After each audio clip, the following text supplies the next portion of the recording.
computer is picking up a strange signal. Here, sir, you better take a look at it.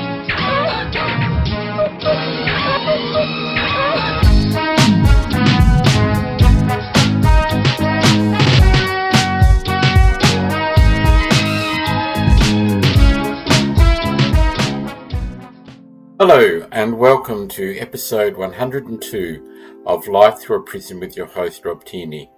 In this podcast we may look at topics including LGBTQIA+, disability, pop culture. Before I get into the article we will look at today, I just wanted to share my thoughts on misleading and hurtful content on all types of subjects these days.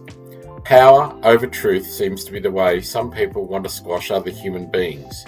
If something that they don't like or someone's opinion goes against theirs, there is no respectful dialogue to understand, but outright hate.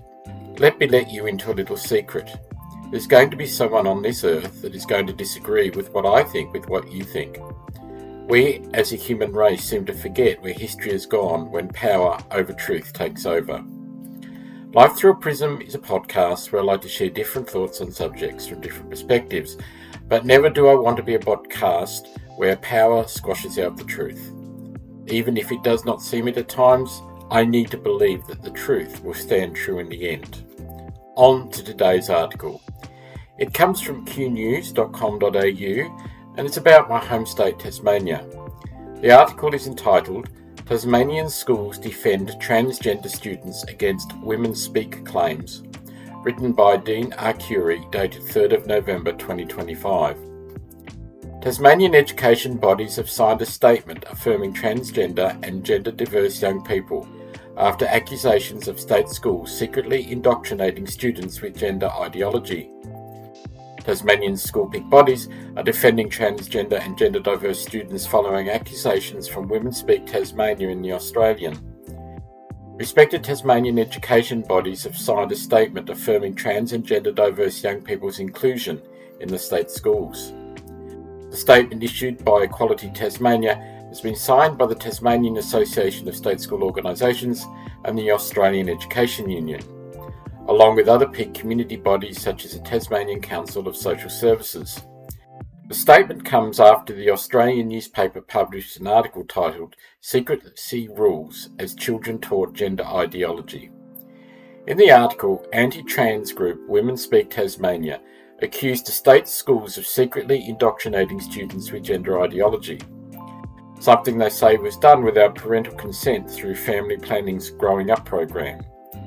Equality Tasmanian President Dr. Ash Russell said, "Parents want their children taught about the facts of life in an honest, age-appropriate way. This includes honest information about sex and gender. This prepares young people for the real world and reduces stigma and discrimination against trans and gender-diverse people and people with innate variations in sex characteristics. Parents and guardians are consulted."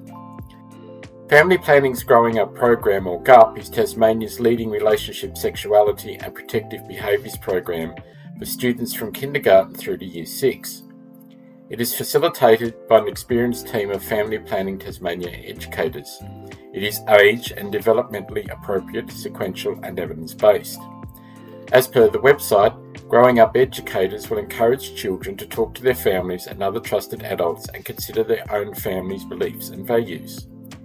In the article published by The Australian, a mother who is a qualified teacher claims the program directly contributed to her daughter saying she was a boy.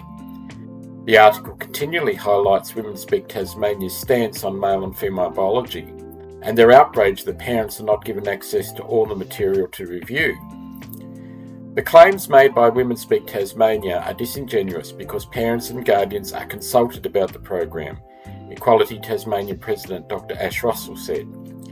The program provides information about growing up that is rightly inclusive of all young people, which is consistent with the Anti-Discrimination Act, the Child and Youth Safe Organisations Act, and a range of departmental policies.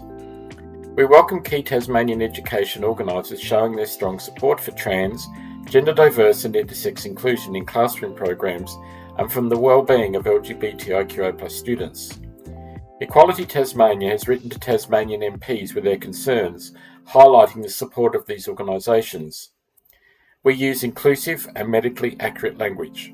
Women Speak Tasmania told The Australian that teachers are expected to deny biological facts and instruct children in an ideological belief with no scientific foundation. Family Planning Tasmania CEO Marcus DiMartino told The Australian the concept of gender identity is not taught as part of our GUT program. If questions about gender identity are raised by students, our educators respectfully acknowledge these, while gently refocusing the discussion back to the program's core content. We do, however, use inclusive and medically accurate language to ensure all students feel welcome and included. DiMartino said that the full program is not provided to parents, which includes our intellectual property, but parents can find an outline via their website. We support parents being informed about what their children are taught, Dr. Ash Russell said, and support the Education Department's current guidelines on this issue. It is essential that schools affirm trans and gender diverse students because of the high levels of mental distress among those students caused by stigma and discrimination. Dr. Russell said the article by The Australian perpetuates harmful myths about what is taught in schools and undermines the rights of young people to feel safe, seen and supported. Tasmanian schools are teaching safe, evidence-based and much-needed sexual health education, and they are doing so in an inclusive way so all students are supported. The suggestion that schools are hiding information from parents is misleading and inflammatory. Schools work with families every day to support students, including those exploring their gender identity. I will leave it there for this episode. If you have any thoughts, would like to hear them. Let's have a conversation. Till next time, take care and bye for now.